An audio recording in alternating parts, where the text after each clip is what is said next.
Vous cultivez un potager, alors peut-être que vous vous creusez la tête pour savoir comment organiser vos cultures. Saviez-vous que les fleurs et les légumes font souvent bon ménage?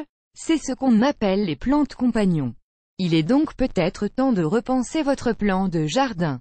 Le compagnonnage augmente les rendements et maintient les cultures en bonne santé, et en plus, c'est facile à réaliser même pour les débutants. Cultiver des légumes et des fleurs ensemble a pour but d'attirer les abeilles et d'autres insectes bénéfiques. Sans les abeilles, pas de pollinisation et donc pas ou moins de production. Sans parler du fait qu'aider les abeilles à trouver de la nourriture est indispensable, surtout à une période où elles sont décimées par les pesticides.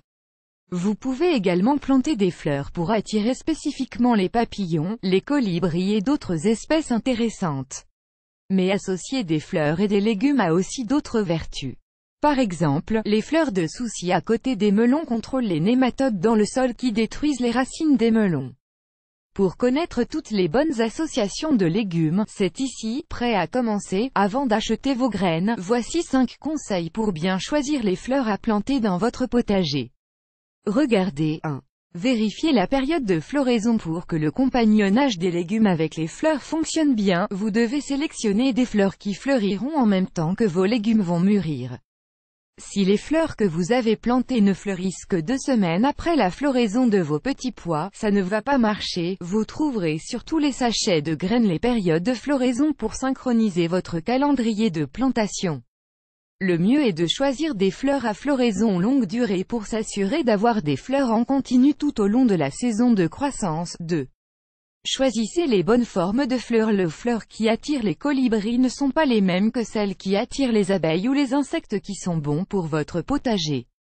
Selon la forme de la fleur, il est plus ou moins facile pour les différentes espèces d'accéder au nectar et au pollen. Pour attirer les abeilles et autres pollinisateurs, on vous recommande de choisir des fleurs avec une forme de marguerite, comme les zinnias, les cosmos, les marguerites, les tournesols et les échinacées pourpres. 3.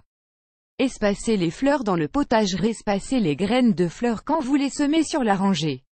Il s'agit de ne pas avoir une touffe de fleurs mais une ligne parsemée.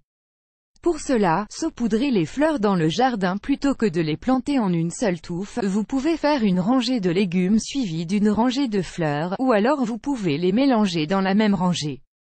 Faites preuve de créativité en mettant des fleurs entre 2 variétés.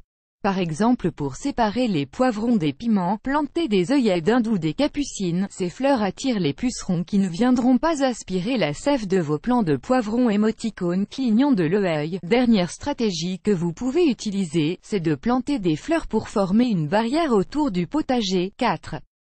Anticipez la hauteur des fleurs. Si vous ne voulez pas que vos fleurs concurrencent vos légumes pour attraper les rayons du soleil, choisissez principalement des fleurs qui ne vont pas pousser très haut. Et oui, il ne faudrait pas que les fleurs fassent de l'ombre aux légumes qui ont aussi besoin de soleil pour bien pousser et se gorger de sucre. Mais cela dépend aussi des légumes que vous faites pousser. En effet, les laitues apprécient aussi d'avoir un peu d'ombre pendant les mois chauds d'été. Pour cela, choisissez une variété de fleurs plus hautes comme la bourrache ou les fleurs de tabac ornementales. 5. Commencez le plus simplement possible. Vous êtes un jardinier débutant, je vous conseille de commencer avec des fleurs annuelles car elles sont faciles à faire pousser, fiables et produisent beaucoup de fleurs. En plus, vous pouvez alterner vos cultures chaque année car elles ne repoussent pas d'une année sur l'autre. Pensez aux mufliers, cosmos, tournesol, astère, pervenche, célosie. Cependant les plantes vivaces indigènes en restent le meilleur moyen d'attirer les abeilles. Renseignez-vous sur les fleurs typiques de votre région. Par exemple, la gentiane dans les Alpes, la lavande en Provence, les langues de chien sur la côte atlantique, l'œillet de granit dans le Massif central, le thym marron à la Réunion et bien d'autres encore. À votre tour, vous avez essayé de planter des fleurs dans votre potager? Dites-nous en commentaire si ça a été efficace pour vous. On a hâte de vous lire. Vous aimez cette astuce? Partagez-la avec vos amis sur Facebook. À découvrir aussi, le guide pratique pour bien associer les légumes de votre potager, 23 astuces ingénieuses pour vous simplifier le jardinage.